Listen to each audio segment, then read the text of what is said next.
엄마, 다음 주에 강릉 좀 다녀올까 해. 뭐? 갑자기 무슨 여행이야? 엄마가 지금 여행 갈 때야? 나는 여기서 취업 준비한다고 이렇게 힘들어 죽겠는데. 그냥 며칠만 좀 쉬었다 올까 해서. 엄마, 제정신이세요? 지금 우석이가 어린이집 적응할 때인데 무슨 여행이에요? 우리가 얼마나 힘든지는 생각도 안 하시는 거예요? 그래도 나도 좀. 엄마 나이에 무슨 여행이에요? 창피하지도 않으세요? 애들 봐주는 게 그렇게 힘들어요? 어머님, 진짜 실망이에요. 우리 애들은 어떡하고요? 어머님은 그냥 편하게 사시잖아요. 우리처럼 직장 다니면서 고생하는 것도 아니고. 나도 이제는 뭐요? 어머님 나이에 이제 와서 무슨 여행이에요? 애들 키워놓고 이제 와서 본인 인생 찾으시게요? 엄마 인생은 이미 끝났잖아. 이제 와서 무슨 여행이야? 그냥 우리 애들이나 잘 봐줘. 그게 엄마 일이지. 사연을 듣고 난 후 각자의 의견을 댓글로 남겨주시기 바랍니다. 사소한 댓글이라도 사연자분에게 큰 힘이 될 수 있습니다. 각색될 수 있고 사연자분의 입장에서 구성될 수 있습니다. 박윤자 여사의 인생은 남편과의 이혼을 기점으로 크게 달라졌습니다. 그녀는 남편의 사업 실패와 도박 문제로 인한 빚더미 속에서도 두 자녀를 지키기 위해 홀로 서기를 결심했습니다. 당시 남편이 운영하던 전자제품 대리점은 IMF 외환위기를 버티지 못하고 파산했고, 그 충격으로 도박에 빠진 남편은 점점 더 깊은 수렁으로 빠져들었습니다. 이제 나 혼자서라도 애들 키워야겠어. 더 이상 기다릴 수 없어. 그녀는 마지막으로 남편을 설득하려 했지만 도박으로 눈이 멀어 있던 남편은 그저 돈만을 요구할 뿐이었습니다. 결국 그녀는 두 아이의 손을 잡고 집을 나왔고 시장 한켠에 자리 잡은 조그마한 가게에서 새로운 시작을 했습니다. 친정어머니께서 평생 모아두셨던 비상금 3천만 원을 보태주신 덕분이었습니다. 그녀는 이 돈으로 시장에서 가장 구석진 곳이지만 그나마 장사를 할 수 있는 작은 칼국수 집을 열었습니다. 엄마가 꼭 너희들 잘 키울게. 걱정하지 마. 당시 중학생이었던 기석이와 초등학생이었던 기준은 어머니의 눈물겨운 노력을 지켜보며 자랐습니다. 그녀는 매일 새벽 4시에 일어나 반죽을 시작했고 밤 10시가 넘어서야 가게 문을 닫았습니다. 처음에는 서툴러서 실수도 많았지만 그녀는 포기하지 않았습니다. 반죽이 풀리지 않아 실패할 때마다, 국물이 맞지 않아 손님들이 남기고 갈 때마다 더욱 열심히 배우고 연구했습니다.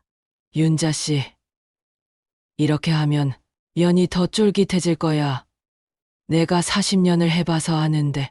옆 가게 할머니의 조언도 그녀에게는 큰 힘이 되었습니다. 시장 상인들은 홀로 두 아이를 키우며 장사하는 그녀를 딱하게 여겼고 저마다의 방식으로 도움을 주었습니다. 야채 가게 아저씨는 신선한 재료를 골라주었고 정육점 주인은 좋은 뼈를 더 넣어주었습니다. 그렇게 하나둘 그녀만의 비법이 쌓여갔습니다. 아줌마, 이 칼국수 맛있네. 면발이 쫄깃하고 국물도 시원해. 단골 손님들의 격려에 힘입어 그녀는 점점 더 맛있는 칼국수를 만들어냈고 입소문을 타면서 가게는 점차 번창하기 시작했습니다. 그녀는 번 돈으로 아이들의 학비를 대고 조금씩 저축도 하면서 미래를 준비했습니다. 아이들은 방과 후에 가게에 와서 숙제를 하고 틈틈이 어머니를 도왔습니다. 주말이면 기석이는 설거지를, 기주는 손님 서빙을 도맡아 했습니다. 기서가, 기주야, 엄마가 너희 둘 대학까지는 꼭 보내줄게. 그녀의 약속은 지켜졌고 두 자녀는 모두 원하는 대학에 진학할 수 있었습니다. 기석이는 경영학과에 입학했고 기주는 식품영양학과를 선택했습니다. 자녀들이 대학에 들어간 후에도 그녀는 변함없이 새벽부터 밤늦게까지 가게를 지켰습니다. 그녀의 칼국수는 이제 이 지역에서 맛집으로 소문이 나 있었고 주말이면 줄을 서서 기다리는 손님들로 북적였습니다. 20년이 지난 지금 그녀의 칼국수 집은 시장에서 가장 유명한 맛집이 되었고, 자녀들은 모두 자신의 길을 찾아 성공적으로 살아가고 있습니다. 그녀의 주름진 얼굴에는 힘겨웠던 세월의 흔적이 고스란히 담겨 있지만, 그 속에는 자녀들을 위해 모든 것을 견뎌낸 어머니의 강인함이 빛나고 있었습니다. 이제는 내가 편하게 살 차례네. 그녀의 인생 이막은 이제 막 시작되려 하고 있었습니다. 그녀의 딸 기주가 집으로 돌아온 것은 꽃샘 추위가 한창이던 3월 초였습니다. 다니고 있던 직장이 갑자기 어려워져 문을 닫게 되면서 기주는 10년 만에 집으로 돌아왔습니다. 그녀는 딸의 귀환이 반갑기도 했지만 한편으로는 걱정이 되기도 했습니다. 엄마, 나 좀 쉬었다가 새로 시작할게. 이번에는 정말 좋은 곳 알아보고 있어. 기주의 말과는 달리 현실은 달랐습니다. 매일 늦잠을 자고 하루 종일 침대에 누워 휴대폰만 보며 시간을 보냈습니다. 그녀는 아침 일찍 일어나 가게 준비를 하면서도 딸의 아침상을 차려놓고 갔고, 저녁에 돌아와서는 피곤한 몸을 이끌고 딸의 저녁상도 챙겼습니다. 기주야, 오늘은 엄마랑 가게 좀 가볼래? 엄마, 나 지금 좀 바빠. 나중에 갈게. 딸의 냉담한 반응에 그녀의 마음은 무거워졌습니다. 예전에는 그토록 의욕적이던 딸이 이렇게 무기력해진 모습을 보는 것이 안타까웠습니다. 시장 상인들도 기주의 귀환 소식을 듣고 반가워했지만, 한 달이 지나도 가게에 나오지 않는 기주를 의아하게 생각했습니다. 윤자 씨, 기주 아직 적응 중인가 봐요. 젊은 애들은 다 그럴 수 있어요. 이웃 상인들의 위로가 있었지만 그녀의 걱정은 깊어만 갔습니다. 특히 밤늦게까지 컴퓨터를 하거나 TV를 보는 기주 때문에 그녀는 잠도 제대로 이루지 못했습니다. 가게 일로 피곤한 몸을 이끌고 와서도 딸의 소음 때문에 편히 쉬지도 못했습니다. 엄마, 내가 지금 취업 준비하느라 그래. 조금만 더 시간을 줘. 하지만 취업 준비는커녕 기주의 방에서는 온종일 드라마 소리만 들려왔습니다. 간간히 배달 음식을 시켜 먹는 것 외에는 아무것도 하지 않았고, 설거지조차 그녀의 몫이 되었습니다. 방 청소를 하지 않아 쌓여가는 옷가지들과 널브러진 과자 봉지들이 그녀의 마음을 더욱 무겁게 했습니다. 기주야, 이제 좀 정리하고 새 출발해보는 게 어떨까? 엄마는 왜 자꾸 간섭하는 거야? 내가 알아서 할게. 딸의 날선 대답에 그녀는 말문이 막혔습니다. 어린 시절 그토록 야무지고 성실하던 딸이 이렇게 변해버린 것이 믿기지 않았습니다. 기석이는 바쁜 회사 생활 중에도 주말마다 들러 동생을 걱정했습니다. 엄마, 내가 기주랑 한번 얘기해볼게. 동생이 많이 힘들었나 봐. 오빠의 걱정 어린 말에도 기주는 아랑곳하지 않았습니다. 오히려 가족들의 관심이 부담스럽다며 더욱 방에 틀어박혔습니다. 그녀는 밤마다 딸의 방문 앞에서 한숨을 쉬었습니다. 젊은 날 그녀가 겪었던 시련보다도 지금 딸이 겪는 무기력함이 더 힘들어 보였습니다. 시장 상인들의 걱정 어린 목소리가 늘어갔습니다. 그녀는 이제 딸을 어떻게 해야 할지 고민이 깊어졌습니다. 강하게 나가자니 딸이 상처받을까 두렵고, 그대로 두자니 딸의 미래가 걱정되었습니다. 봄이 깊어가는 동안 그녀의 마음속에는 딸에 대한 걱정으로 먹구름이 짙어갔습니다. 딸의 방에서 들리는 한숨 소리가 그녀의 마음을 더욱 아프게 했습니다. 내일은 어떻게든 딸과 진지한 대화를 나눠봐야겠다고 다짐하면서 그녀는 오늘도 피곤한 몸을 이끌고 잠자리에 들었습니다. 무기력한 기주의 모습을 걱정하며 보내던 어느 날, 그녀의 일상에 또 다른 변화가 찾아왔습니다. 아들 기석이 가족과 함께 바로 옆 동으로 이사를 온다는 소식이었습니다. 처음에는 반가운 마음이 컸지만 왠지 모를 불안감이 그녀의 마음 한켠을 차지했습니다. 엄마, 저희 이번에 근처로 이사 가기로 했어요. 정화가 출산휴가가 끝나서 그래. 근데 갑자기 이사는 왜? 첫째 우진이가 8살, 둘째 우석이가 이제 막 2살이 된 상황에서 정화의 직장 복귀를 앞두고 있었습니다. 그녀는 아들 내외의 갑작스러운 결정이 마음에 걸렸습니다. 어머님, 저희가 이사 오면 자주 뵐 수 있잖아요. 아이들도 할머니랑 더 친해질 수 있고요. 정화의 말에는 겉으로 드러나지 않는 속뜻이 담겨 있는 듯 했습니다. 그녀는 이미 자신에게 무언가를 부탁하려는 눈치임을 직감했습니다. 아직 구체적인 말은 꺼내지 않았지만 앞으로 자신에게 닥칠 일들이 예상되었습니다. 엄마, 이제 자주 봬요. 우리 애들도 할머니랑 자주 놀고 싶대요. 기석이는 밝은 표정으로 말했지만 그녀의 마음속 불안감은 커져만 갔습니다. 매일 새벽부터 밤까지 가게를 운영하는 것도 힘에 부치는데 앞으로 어떤 변화가 생길지 걱정이었습니다. 우진아, 이제 할머니 자주 보겠다. 할머니, 저 이제 여기 살 거예요. 매일매일 볼 수 있죠? 첫째 우진이의 순수한 미소에 그녀는 잠시 걱정을 잊었습니다. 하지만 2살 배기 우석이가 보채는 소리를 들으며 앞으로 닥칠 상황들이 머릿속을 스쳐 지나갔습니다. 윤자 씨, 아들네가 옆 동으로 이사 온다면서요? 좋으시겠어요. 시장 상인들은 그녀의 아들 가족이 가까이 이사 온다는 소식에 축하를 건넸습니다.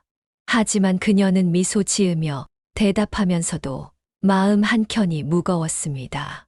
기주야, 오빠네가 옆 동으로 이사 온대. 엄마, 그래서 뭐 나 귀찮게 하지 말라고 해. 무기력하게 방에 틀어박혀 있는 기주는 오빠네 가족이 이사 온다는 소식에도 별다른 반응을 보이지 않았습니다.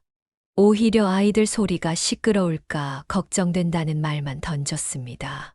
그녀는 이제 달라질 일상을 생각하며 한숨을 내쉬었습니다. 가게 일도 바쁜데 기주의 무기력증은 나아질 기미가 보이지 않고 이제 아들네 가족까지 가까이 이사를 오면서 새로운 변화가 찾아올 것 같았습니다. 어머님, 주말에는 저희 집에서 밥 먹어요. 애들이랑 같이요. 며느리의 제안에 그녀는 미소를 지었지만 마음속으로는 앞으로 자신에게 부과될 부담이 걱정되었습니다. 그녀의 예감은 틀린 적이 없었기 때문입니다. 봄바람이 불어오는 저녁, 그녀는 가게 문을 닫으며 깊은 생각에 잠겼습니다. 그녀의 예감은 결국 현실이 되었습니다. 어느 평범한 오후, 갑작스러운 전화 한 통이 그녀의 일상을 완전히 바꾸어 놓았습니다. 어머님, 죄송한데 오늘 우진이가 학원 끝나고 어머님 가게에 들르면 안 될까요? 제가 오늘 회의가 길어질 것 같아서요. 그렇게 시작된 변화는 걷잡을 수 없이 커져갔습니다. 며느리의 오늘 하루만이라는 말은 어느새 일상이 되어버렸고 우진이의 방문은 매일의 일과가 되었습니다. 할머니, 나 배고파 라면 끓여줘. 할머니는 지금 가게 일하고 있잖아. 조금만 기다려. 학원을 마치고 온 우진이를 신경 쓰느라 가게 일에도 차질이 생기기 시작했습니다. 손님이 많은 시간에도 우진이의 간식을 챙기고 숙제를 봐주어야 했습니다. 어머님, 우석이 어린이집에서 자꾸 아프다고 해서 하원 시간을 좀 당기려고 하는데 며느리의 조심스러운 제안은 곧 현실이 되었습니다. 이제 오후 3시면 어린이집 차량이 2살 배기 우석이를 그녀의 집 앞에 내려주었습니다. 그녀는 이제 가게 일과 손주들 돌보기, 그리고 무기력한 딸의 문제까지 삼중고에 시달리게 되었습니다. 윤자 씨 손주들 돌보시느라 많이 힘드시죠? 그래도 내 손주들인데 어떡해요. 시장 상인들은 그녀의 달라진 일상을 걱정스럽게 바라보았습니다. 예전처럼 손님들과 이야기를 나눌 여유도 없어졌고, 때로는 갑자기 가게 문을 닫고 손주를 맡기러 가야 할 때도 있었습니다. 엄마, 내가 미안해요. 그래도 어머님밖에. 알아서 뭐하니. 내가 우리 손주들 안 봐주면 누가 보겠어. 그녀의 한숨 섞인 대답에도 상황은 나아지지 않았습니다. 오히려 점점 더 많은 역할이 그녀에게 주어졌습니다. 우진이의 학원 스케줄을 챙기고 우석이의 기저귀를 갈아주며 그 와중에도 가게 일을 놓칠 수 없었습니다. 할머니, 우석이가 또 울어요. 할머니, 나 학원 숙제 도와줘. 두 손주의 요구 사항은 점점 더 많아졌고 그녀는 점점 더 지쳐갔습니다. 가게에서도 이제는 예전처럼 정성껏 음식을 하기가 힘들어졌습니다. 손님들은 달라진 맛을 눈치챘지만 그녀의 사정을 알기에 말을 하지 못했습니다. 윤자 씨, 이러다 건강 망가지시겠어요. 이웃 가게 주인의 걱정 어린 충고에도 그녀는 그저 웃으며 넘길 수밖에 없었습니다. 아들 내외의 바쁜 직장 생활을 알기에 또 손주들의 순수한 눈빛을 보면 거절할 수가 없었습니다. 엄마, 우리가 얼마 지나면 어린이집 선생님 구할 수 있을 거예요. 하지만 그 얼마 지나면이라는 시간이 언제가 될지는 아무도 알 수 없었습니다. 그녀는 이제 자신의 노후가 손주들의 육아로 채워질 것임을 직감했습니다. 밤이면 찾아오는 허리 통증과 무릎의 시큰거림은 그녀의 나이를 실감하게 했습니다. 내가 이러다 쓰러지면 누가 이 집안을 책임지나. 한밤중 그녀는 깊은 한숨을 내쉬었습니다. 내일도 새벽같이 일어나 가게 준비를 하고 손주들을 돌봐야 한다는 생각에 잠을 이룰 수가 없었습니다. 손주들의 육아로 이미 지친 그녀에게 새로운 부담이 더해지기 시작했습니다. 며느리 정화가 야근이 잦아지면서 손주들의 저녁 식사 준비는 자연스럽게 그녀의 몫이 되었습니다. 어머님, 오늘도 제가 늦을 것 같아요. 애들 저녁 좀 부탁드릴게요. 알았어, 걱정하지 말고 일 봐. 그녀는 가게 일을 마친 후에도 손주들의 저녁을 준비해야 했습니다. 피곤한 몸을 이끌고 장을 보고 아이들이 좋아하는 반찬을 만들었습니다. 하지만 일은 거기서 끝나지 않았습니다. 어머님, 우리 집 세탁기가 고장 났는데 빨래 좀 같이 해도 될까요? 처음에는 세탁기 고장이라는 핑계로 시작된 일이 이제는 일상이 되어버렸습니다. 아이들 옷까지는 매일같이 그녀의 집 세탁기를 채웠고 건조대는 늘 아이들 옷으로 가득했습니다. 그녀는 이제 아침부터 밤까지 쉴 틈 없이 일해야 했습니다. 할머니, 우리 집 청소해주면 안 돼요? 엄마가 시간이 없대요. 우진이의 순수한 부탁에 그녀는 거절할 수가 없었습니다. 그렇게 아들네 집의 청소까지 그녀의 몫이 되었습니다. 이제 그녀의 하루는 더욱 바빠졌습니다. 시장 상인들은 그녀의 달라진 모습을 걱정스럽게 바라보았습니다. 예전처럼 활기찬 모습은 찾아보기 힘들었고, 때로는 가게에서 잠깐 조는 모습도 보였습니다. 어머님, 저희가 너무 많이 부탁드리는 것 같아요. 괜찮아. 다들 바쁜데 어쩌겠어. 며느리의 미안해하는 말에도 그녀는 그저 웃으며 넘겼습니다. 하지만 그녀의 몸은 이미 한계에 다다르고 있었습니다. 무릎 통증은 날이 갈수록 심해졌고 허리도 점점 더 굽어갔습니다. 엄마, 나 오늘 밤에 라면 끓여줘. 밤늦게 들리는 기주의 요구에도 그녀는 한숨을 쉬며 일어났습니다. 딸의 방은 여전히 어질러져 있었고 빨래는 산처럼 쌓여 있었습니다. 기주야, 내가 좀 도와주면 안 될까? 엄마, 나 지금 취업 준비한다니까 이해 좀 해줘. 하지만 취업 준비는 핑계일 뿐이었습니다. 그녀는 딸의 방에서 들리는 드라마 소리를 들으며 또 한 번 한숨을 내쉬었습니다. 밤이 되어 겨우 편히 쉴 수 있는 시간이 되었지만 그녀의 머릿속은 내일 해야 할 일들로 가득했습니다. 아들네 집 대청소, 손주들 간식 준비, 기주의 빨래. 끝없이 이어지는 집안일 속에서 그녀의 삶은 점점 더 지쳐가고 있었습니다. 이러다가 정말 쓰러지면 어쩌나. 한밤중 그녀는 자신의 처지를 돌아보며 깊은 한숨을 내쉬었습니다. 하지만 내일도 변함없이 새벽을 맞이해야 한다는 생각에 마음을 다잡았습니다. 세월이 흐르면서 그녀는 미묘한 변화를 느끼기 시작했습니다. 처음 며느리가 보여주던 미안한 마음과 감사의 표현들이 하나둘 사라져갔습니다. 대신 그 자리를 채운 것은 늘어나는 요구사항들이었습니다. 어머님, 우진이가 이번 주 현장학습이라 도시락을 싸가야 하는데, 어머님, 우석이 감기가 온 것 같은데, 오늘은 좀 일찍 봐주실 수 있죠? 정화의 부탁은 이제 부탁이 아닌 통보가 되어 있었습니다. 그녀가 거절할 수 있는 여지를 두지 않은 채 마치 당연한 것처럼 요구했습니다. 며느님이 요즘 좀 심하시네요. 이웃 상인들도 이런 변화를 눈치챘습니다. 예전에는 장을 보면서 시어머님 반찬거리도 함께 사다 주던 정화가 이제는 그녀에게 장보기를 부탁하는 일이 잦아졌습니다.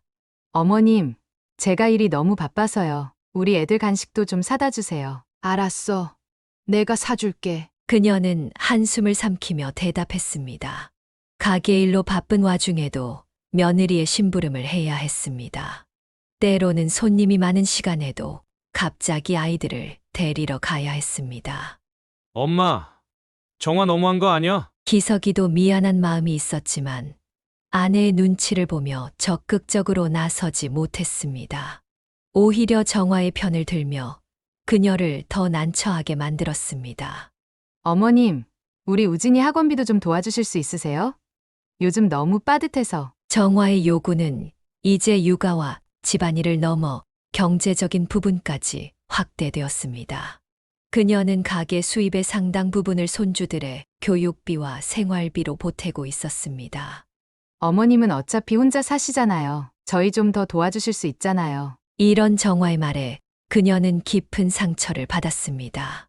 자신의 노후를 위해 모아둔 돈도 힘겹게 일군 가게의 수입도 모두 자식들을 위해 쓰고 있었지만 정화의 눈에는 그저 여유로운 시어머니로만 보이는 듯 했습니다. 어머님, 이번에 우리 새 냉장고로 바꾸려고 하는데. 정화의 요구는 끝이 없었습니다. 처음에는 고맙다며 음식을 해다 주던 며느리가 이제는 당연하다는 듯이 시어머니의 희생을 요구했습니다. 그녀는 이제 자신의 모든 것을 내어주고 있다는 것을 깨달았습니다. 윤자 씨, 이러다 무너지시는 거 아니에요? 시장 상인들의 걱정 어린 목소리가 그녀의 귓가에 맴돌았습니다. 하지만 그녀는 이미 뒤로 물러설 수 없는 상황이 되어버렸습니다. 손주들을 위해서라도 이 고단한 일상을 견뎌내야만 했습니다. 그래도 내 자식, 내 손주인데. 그녀는 매일 밤 잠들기 전 달라진 며느리의 태도에 마음 아파하면서도 내일은 조금 달라지지 않을까 하는 희망을 품었습니다. 하지만 그 희망은 날이 갈수록 희미해져만 갔습니다. 평화로운 주말 아침, 그녀의 일상에 예상치 못한 불청객이 찾아왔습니다. 현관 벨소리와 함께 기석인의 가족이 강아지 캐리어를 들고 서 있었습니다. 어머님, 저희가 이번에 제주도 여행을 가게 됐는데 코코 잠깐만 봐주실 수 있죠? 그녀는 순간 말문이 막혔습니다. 강아지를 무서워하는 것은 물론이고 평생 동물을 키워본 적도 없었지만 정화는 그런 그녀의 사정은 아랑곳하지 않았습니다. 어차피 어머님은 집에 계시잖아요. 밥 주시고 산책만 시켜주시면 돼요. 완전 쉬워요. 하지만 난 강아지를. 어머님, 우리 애들이 코코랑 떨어지기 싫어하는데 어떡해요? 우진이가 얼마나 울었게요. 정화의 말에는 이미 거절할 여지가 없었습니다. 우진이는 강아지 캐리어를 들고 이미 현관을 들어섰고 정화는 짐을 챙기느라 바쁘다며 서둘러 짐을 내려놓았습니다. 사료랑 간식은 여기 있고요. 산책은 하루 3번만 해주시면 돼요. 아, 그리고 코코가 소파에서 자는 걸 좋아해서. 잠깐만. 그게 어머님, 저희 비행기 시간 돼서 가봐야겠어요. 월요일에 올게요. 코코야, 할머니랑 잘 지내. 현관문이 닫히고 그녀는 낯선 강아지와 단둘이 남겨졌습니다. 캐리어 안에서는 작은 푸들이 그녀를 바라보며 낑낑거리고 있었습니다. 아이고, 이를 어째. 더욱 난감한 것은 가게 일이었습니다. 평소에도 바쁜 주말 장사를 어떻게 해야 할지, 강아지 산책은 또 어떻게 해야 할지 걱정이 밀려왔습니다. 엄마, 나는 강아지 안 봐줄 거야. 방 안에서 TV를 보던 기주마저 손을 들었습니다. 결국 그녀는 혼자서 모든 것을 감당해야 했습니다. 어머님, 코코 산책 잘 시켜주고 계시죠? 아침에는 공원 한 바퀴, 점심에는. 정화의 확인 전화는 수시로 걸려왔지만 정작 그녀가 얼마나 힘들어하는지에 대해서는 전혀 신경 쓰지 않았습니다. 이제 강아지까지 돌보시게 됐네요. 시장 상인들은 그녀가 가게 문을 잠깐 닫고 강아지를 산책시키러 다니는 모습을 안타깝게 바라보았습니다. 밤에는 강아지 짖는 소리에 잠을 설치기 일쑤였고 아침에는 일찍 일어나 산책을 시켜야 했습니다. 가뜩이나 바쁜 일상에 강아지까지 더해지면서 그녀의 피로는 극에 달했습니다. 어머님, 저희가 월요일 저녁 늦게 도착할 것 같아요. 하루만 더 봐주실 수 있죠? 주말이 끝나갈 무렵 정화의 뻔뻔한 전화에 그녀는 한숨만 내쉬었습니다. 거절하고 싶었지만 이미 그럴 수 있는 상황도 아니었습니다. 알았어. 그녀는 지친 몸을 이끌고 다시 강아지 산책을 나섰습니다. 이제는 더 이상 무엇이 추가될지 모르는 일상이 두렵기만 했습니다. 봄이 지나고 여름으로 접어들면서 그녀의 건강은 급격하게 나빠지기 시작했습니다. 매일 반복되는 고된 일상과 쉴 새 없는 스트레스는 그녀의 몸과 마음을 서서히 갉아먹고 있었습니다. 요즘은 칼국수가 맛이 옛날만 못한 것 같네. 단골 손님의 말에 그녀는 멍하니 서 있기만 했습니다. 요즘 들어 자주 있는 일이었습니다. 늘 맛있다고 소문난 그녀의 칼국수가 최근에는 일정하지 않다는 평가를 받았습니다. 죄송해요. 제가 요즘 좀 말꼬리를 흐리며 그녀는 주방으로 들어갔습니다. 이제는 육수 맛을 보면서도 제대로 된 맛을 느낄 수 없었습니다. 식욕도 없어져서 하루 종일 간단한 물만 마시는 날도 많아졌습니다. 엄마, 얼굴색이 너무 안 좋아. 오랜만에 방에서 나온 기주도 그녀의 달라진 모습에 놀랐습니다. 한 달 사이에 얼굴은 헬쑥해지고 생기 없는 눈빛은 늘 멍한 상태였습니다. 어머님, 우석이가 오늘도 열이 나서 어린이집에 못 갈 것 같은데. 어머님, 우진이 학부모 상담이 있어서. 가족들의 요구는 여전했지만 그녀는 이제 그것들을 제대로 받아들일 수조차 없었습니다. 때로는 며느리가 무슨 말을 하는지 귀에 들어오지도 않았고 손주들이 무엇을 원하는지 이해하는 데도 시간이 걸렸습니다. 사장님 병원 한번 가보는 게 어때요? 이웃 상인들의 걱정 어린 조언에도 그녀는 고개만 저었습니다. 병원에 갈 시간도 여유도 없었습니다.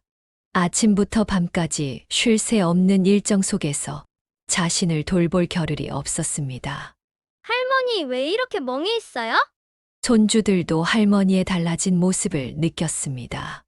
예전처럼 활기차게 반응해 주지도 않고 종종 그들의 질문에 엉뚱한 대답을 하기도 했습니다. 어머님, 이 빨래는 왜 또 하시는 거예요? 어제 했잖아요. 정화의 말에 그녀는 멍하니 빨래를 바라보았습니다. 기억이 나지 않았습니다. 언제 빨래를 했는지, 오늘이 무슨 요일인지조차 가물가물했습니다.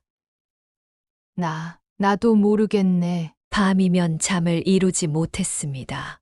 하지만 낮에는 자꾸 졸음이 쏟아졌습니다. 가게에서도 잠깐씩 눈이 감겼고 손님이 부르는 소리도 멀게만 들렸습니다. 엄마, 밥은 언제 해줄 거야? 기주의 물음에 그녀는 한동안 아무 말도 하지 못했습니다. 밥을 했는지 안 했는지 기억나지 않았습니다. 냉장고를 열어보니 언제 사놓은 것인지 모를 썩은 식재료들이 가득했습니다. 어머님, 제가 너무 많이 부탁드린 걸까요? 뒤늦게 며느리도 그녀의 상태를 걱정하기 시작했지만 이미 그녀의 몸과 마음은 한계에 다다라 있었습니다. 밤마다 식은땀을 흘리며 깨어났고 작은 소리에도 가슴이 두근거렸습니다. 이제는 정말 못하겠어. 거울 속에 자신을 바라보며 그녀는 눈물을 흘렸습니다. 한때는 강인하게 모든 것을 이겨냈던 그녀였지만 이제는 가장 단순한 일상조차 버거워졌습니다. 엄마, 이제 좀 쉬세요. 기주도 달라진 엄마의 모습에 마음이 아팠지만 어떻게 해야 할지 몰랐습니다. 그저 멀리서 지켜볼 수밖에 없었습니다. 매일 아침 그녀는 일어나기 위해 더 큰 용기가 필요했습니다. 하지만 그 용기마저도 점점 바닥을 보이고 있었습니다. 그녀의 삶은 이제 천천히 하지만 확실하게 무너져 가고 있었습니다. 우울증이 깊어가던 그녀에게 30년 지기 친구 선영이 찾아왔습니다. 시장에서 우연히 그녀의 모습을 본 선영은 충격을 받고 그날로 달려온 것이었습니다. 윤자야, 너 도대체 어떻게 된 거야? 반년 만에 보는데 완전히 딴 사람이 됐네. 아니야. 그냥 좀 피곤해서. 피곤해. 너 거울 봤어? 완전 골병 들었잖아. 그만 좀 해, 이제. 선영은 그녀의 집 안을 둘러보다가 기가 막힌다는 듯 소리를 질렀습니다. 미쳤나 봐. 애들 다 키워놨는데. 이제 와서 또 애들 키우게. 며느리는 뭐 하는 거야? 지 새끼들 지가 못 키워. 선영아, 그래도 내 자식, 내 손주들인데. 자식이면 뭐해? 너 이러다 진짜 큰 병 나. 너네 며느리 진짜 뻔뻔하다. 시어머니를 이렇게 부려먹고 나중에 뭐라고 할래? 선영의 쏘아붙이는 말에 그녀는 눈물이 흘렀습니다. 누군가 자신의 입장이 되어 분노해 주는 것만으로도 마음이 풀리는 듯 했습니다. 야, 너 진짜 우울증이야. 내가 봐도 그래. 너 이러다 진짜 죽어. 당장 여행 가자. 다음 주에 나랑 강릉이라도 3일만 다녀오자. 그래도 가게는. 뭔 가게? 너 그 가게 20년 동안 하루도 안 쉬었잖아. 며느리한테도 말해. 너 없으면 죽은 줄 알아야지. 선영의 단호한 말투에 그녀는 잠시 생각에 잠겼습니다. 근데 우석이는. 아이고, 참나. 지가 낳은 애를 지가 못 봐. 애 엄마가 휴가 내면 되지. 안 되면 어린이집 보내면 되고. 너만 없으면 다 방법 찾아. 그래도. 그래도는 무슨 그래도야? 너 죽어야 정신 차릴 것 같아? 당장 가방 싸. 내가 티켓 예매할 테니까. 선영의 강력한 주장에 그녀는 처음으로 자신의 삶을 돌아보게 되었습니다. 정말 이대로 괜찮은 걸까? 라는 의문이 들기 시작했습니다. 윤자야, 너도 이제 너 인생 살아야지. 너 나이가 몇 살인데 이렇게 희생만 해? 애들 다 크고 돈도 다 벌었으면 이제 너 행복할 때도 됐잖아. 난 그냥 우리 애들이랑 손주들 잘 되는 거 보면 그게 행복한데. 그래, 너는 그게 행복하지. 근데 걔들은 내가 행복한지 불행한지 관심이나 있어? 너 아프면 누가 널 돌봐줄 것 같아? 선영의 날카로운 지적에 그녀는 말문이 막혔습니다. 이제 그만 정신 차려. 너도 이제 너 인생 살아야지. 당장 여행 가서 머리 식히고 앞으로 어떻게 할지 생각해보자. 그날 밤 그녀는 오랜만에 편안한 잠을 이뤘습니다. 마치 누군가가 자신의 등을 토닥여 주는 것 같은 기분이었습니다. 그리고 다음 날 아침 그녀는 오랜만에 결단을 내렸습니다. 선영아, 나 여행 가고 싶어. 그리고 다음 날 그녀는 자식들에게 여행에 대해서 이야기했습니다. 엄마, 다음 주에 강릉 좀 다녀올까 해. 그녀의 조심스러운 제안에 기주가 가장 먼저 반응했습니다. 뭐? 갑자기 무슨 여행이야? 엄마가 지금 여행 갈 때야? 나는 여기서 취업 준비한다고 이렇게 힘들어 죽겠는데. 기주의 날카로운 반응에 그녀는 움찔했습니다. 하지만 이번만큼은 자신의 의견을 전하고 싶었습니다. 그냥 며칠만 좀 쉬었다 올까 해서. 아니, 내가 집에서 이렇게 힘들어하고 있는데 엄마는 여행을 간다고? 진짜 이기적이다. 엄마 때문에 내가 얼마나 스트레스 받는지 알아?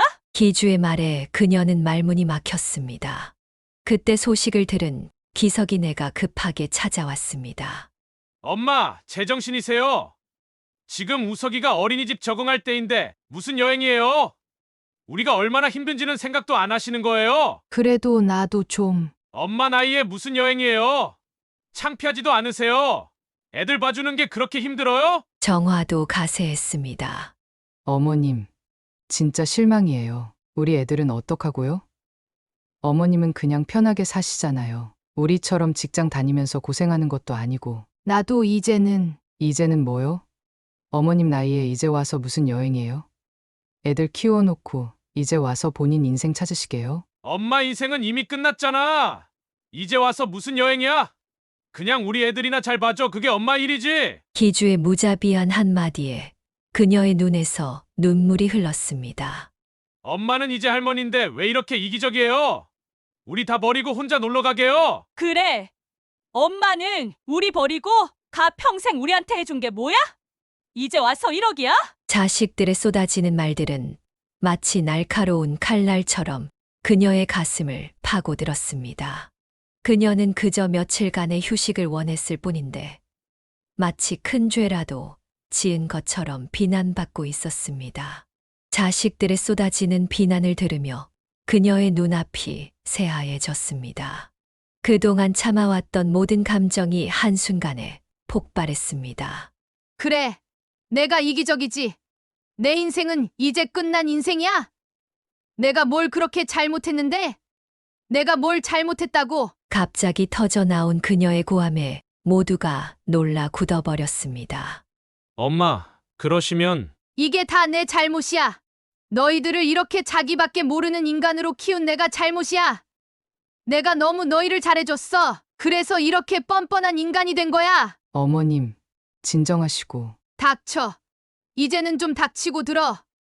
내가 20년 동안 너희 아버지 도박으로 집 나와서 혼자 키울 때는 괜찮더니 이제 와서 내가 며칠 쉬겠다는 게 그렇게 죄야?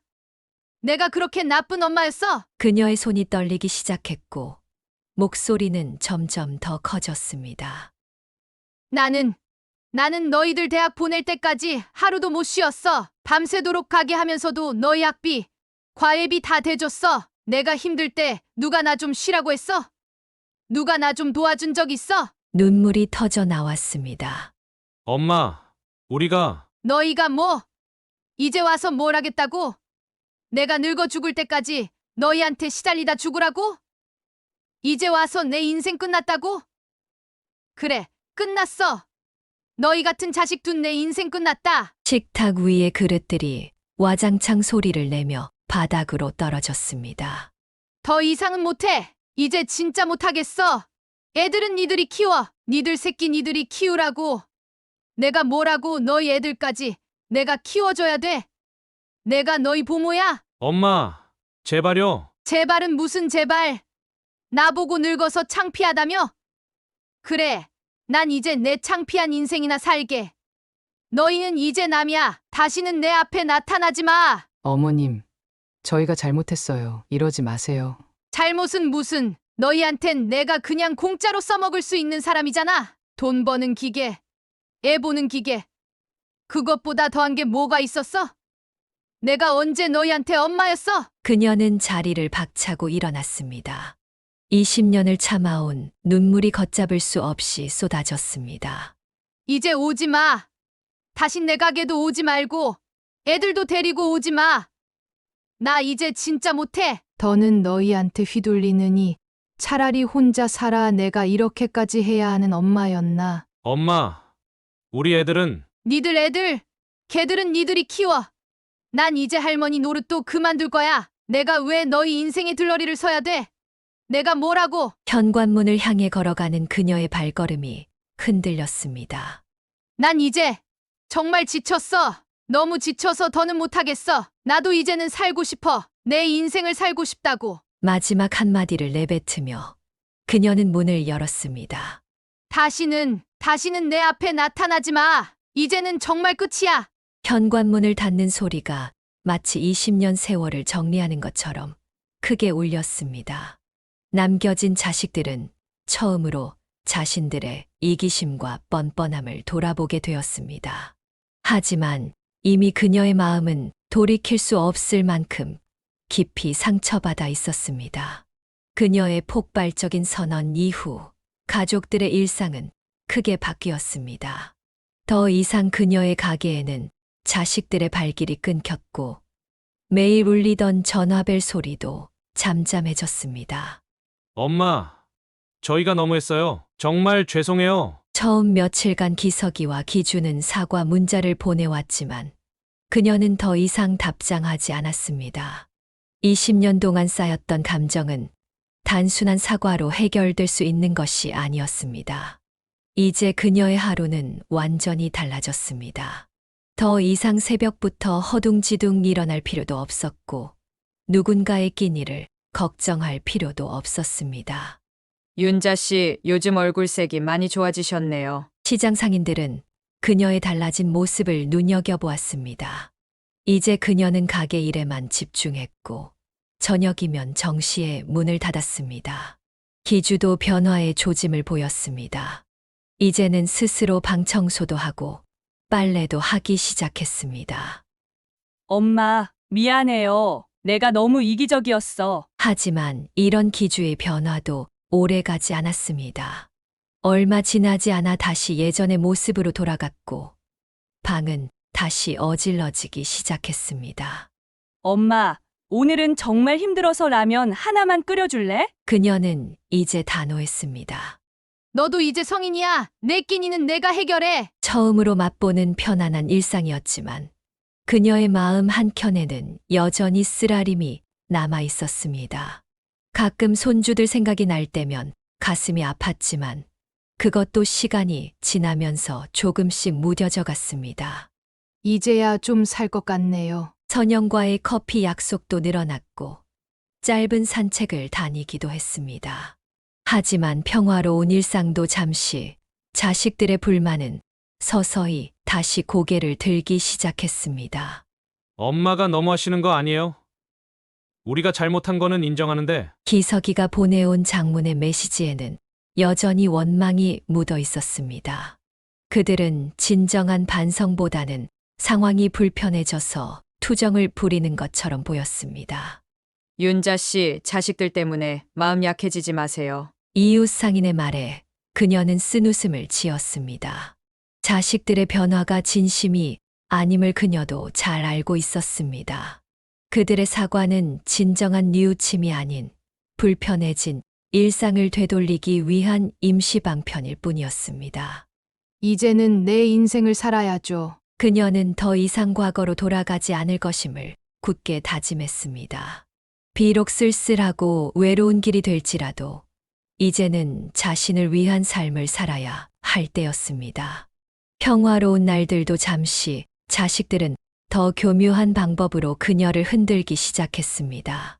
특히 정화는 손주들을 내세워 그녀의 마음을 약하게 만들려 했습니다. 처음에는 단순한 전화 한 통이었습니다. 할머니, 나 할머니가 너무 보고 싶어요. 할머니, 칼국수도 먹고 싶고. 어느 날 걸려온 우진이의 떨리는 목소리에 그녀는 순간 가슴이 먹먹해졌습니다. 천진난만한 손주의 목소리는 그녀의 마음을 흔들기에 충분했습니다. 엄마, 우진이가 요즘 밥도 잘 안 먹고 맨날 할머니 얘기만 해요. 어떡해요? 어린애가 이렇게 할머니를 그리워하는데 정화의 목소리에는 교묘한 계산이 깔려 있었습니다. 그녀는 금방 알아차렸습니다. 정화가 손주들을 부추겨 이런 전화를 하게 만들었다는 것을. 아이들의 순수한 마음까지 이용하는 모습이 너무나 실망스러웠습니다. 할머니, 우석이가 열이 나서 어린이집도 못 갔어요. 자꾸 할머니 보고 싶다고 울어요. 어머님, 애들이 이러는 거 보니까 제 마음이 너무 아파요. 어머님도 손주들 보고 싶으시죠?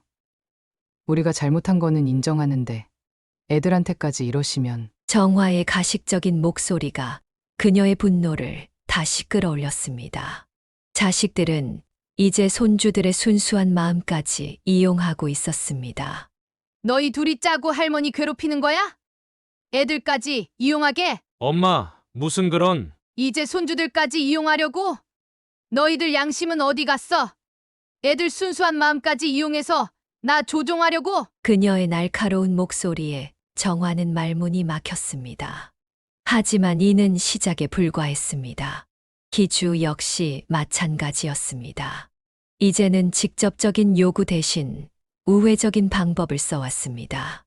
엄마, 우진이가 그러는데 할머니 칼국수가 너무 먹고 싶대요. 나도 먹고 싶은데 엄마가 화가 많이 나신 건 알지만 엄마, 우석이가 어제 울면서 할머니 보고 싶다고 했대요. 나도 마음이 너무 아파서. 엄마, 우리 한 번만 더 기회를. 매일같이 반복되는 전화와 문자에 그녀는 점점 지쳐갔습니다. 자식들은 이제 손주들의 순수한 마음을 믿기로 그녀를 조종하려 했습니다. 엄마, 제가 잘못했어요. 이제 정말 반성하고 있는데 우리 애들은 왜 이렇게 벌 주세요? 할머니가 보고 싶어 우는 애들한테 이러시면 너무하잖아요. 정화의 교묘한 협박이 시작됐습니다. 이제는 노골적으로 죄책감을 주입하려 했습니다. 할머니가 우리를 미워하시나 봐, 우진아.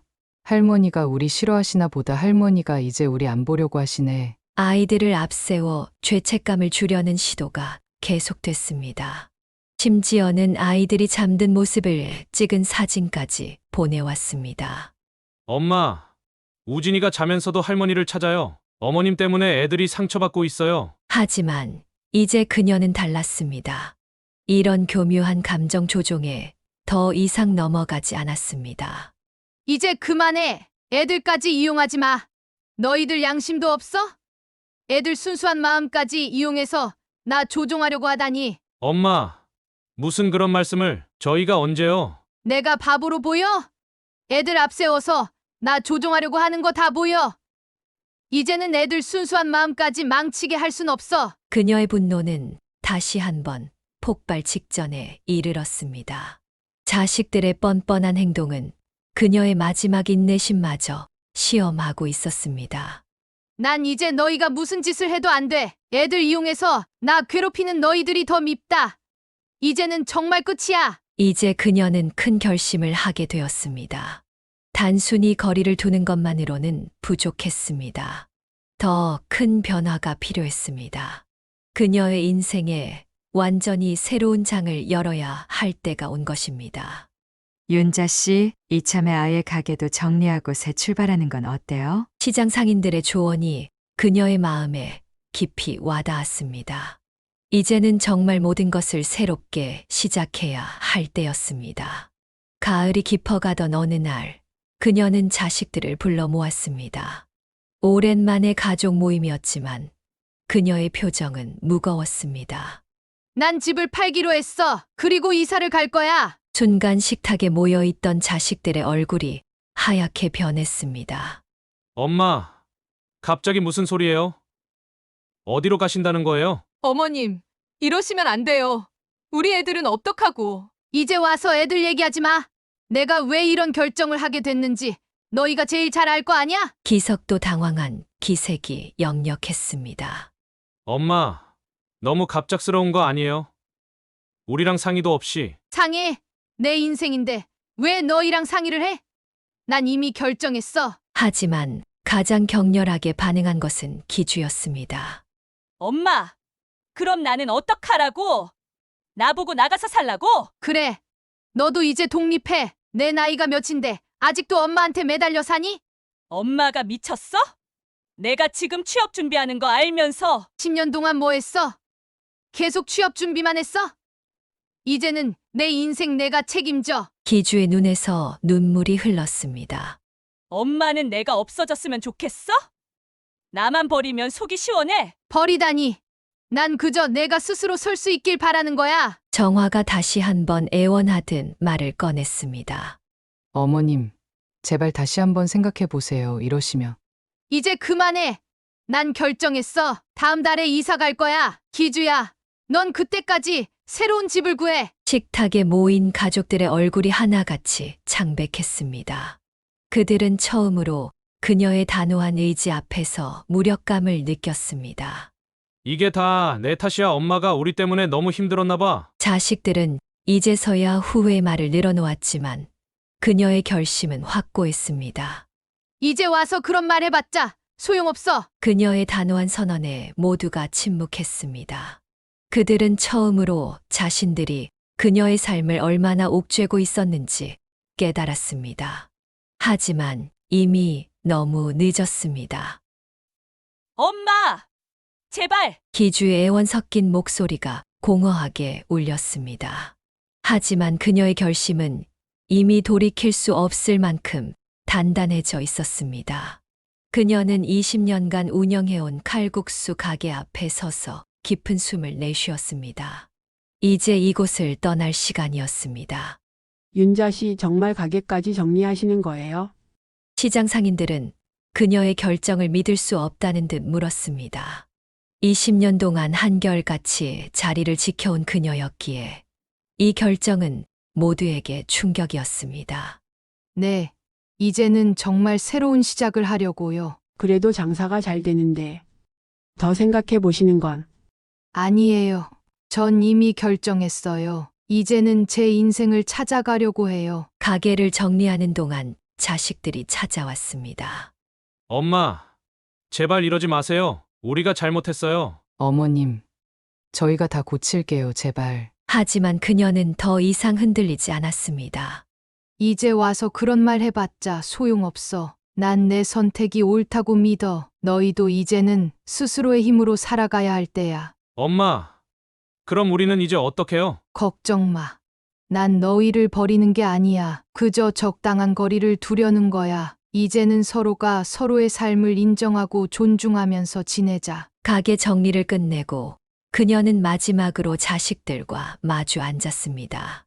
엄마의 이런 모습이 우리에겐 낯설어요. 그래. 나도 알아. 하지만 이제는 달라져야 할 때야. 나도, 너희도. 그녀는 차분하게 자신의 계획을 설명했습니다. 강원도에서 작은 카페를 열 것이고 한 달에 한 번 정도 내려와 손주들을 만날 것이며 자식들과도 적절한 거리를 유지하면서 지내겠다고 했습니다. 넌 이제 독립해서 내 삶을 찾아. 너희는 부부의 힘으로 아이들을 키워. 마지막 인사를 나누는 자리에서 자식들은 처음으로 어머니의 진심을 이해하게 되었습니다. 그들의 얼굴에는 후회와 미안함, 그리고 새로운 시작에 대한 두려움이 교차했습니다. 엄마, 우리 진짜 잘못했어요. 알아. 하지만 이제 우리 모두 새로운 시작을 해보자. 서로를 진정으로 이해하고 존중하면서. 그녀는 마지막으로 가게를 둘러보았습니다. 20년의 세월이 고스란히 담긴 이 공간을 떠나는 것은 쉽지 않았지만 새로운 시작을 위해서는 필요한 결단이었습니다. 이제 진짜 가시는 거예요? 시장 상인들이 아쉬움 가득한 눈으로 그녀를 배웅했습니다. 네. 이제는 제 인생을 살아보려고요. 가방을 메고 시장을 나서는 그녀를 보며 모두가 그녀의 용기 있는 결단에 박수를 보냈습니다. 그녀의 발걸음은 이제 더 이상 무겁지 않았습니다.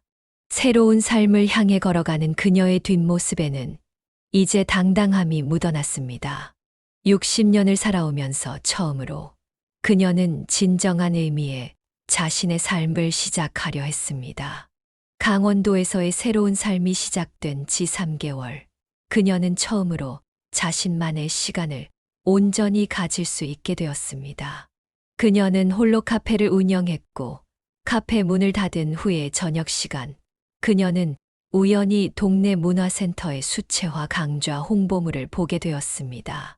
이런 걸 한번 배워볼까? 처음에는 망설였지만 용기를 내어 등록했습니다. 평생 손에 잡아본 것이라곤 국자와 칼국수 밀대뿐이었던 그녀가 이제는 붓을 들었습니다. 윤자 씨, 처음치고는 굉장히 섬세하시네요. 요리하시던 손맛이 그림에도 묻어나나 봐요. 미술 강사의 칭찬에 그녀는 쑥스러운 미소를 지었습니다. 처음으로 완성한 그림은 서툴렀지만 그 어떤 작품보다 소중했습니다. 이제 보니 저 바다도 그릴만 하네. 카페 창 너머로 보이는 바다를 캔버스에 담기 시작했습니다. 때로는 아침 일출을, 때로는 저녁 노을을 그렸습니다. 그림을 그리는 동안만큼은 모든 걱정을 잊을 수 있었습니다. 박 선생님, 우리 등산 동호회 한번 나오시는 게 어떠세요? 문화센터에서 만난 친구들은 그녀를 등산 모임에도 이끌었습니다. 처음에는 힘들어하던 그녀였지만 점차 산행의 매력에 빠져들었습니다.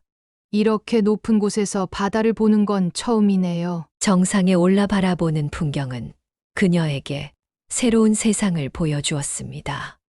20년간 시장 골목에만 갇혀있던 그녀의 시야가 넓어지고 있었습니다.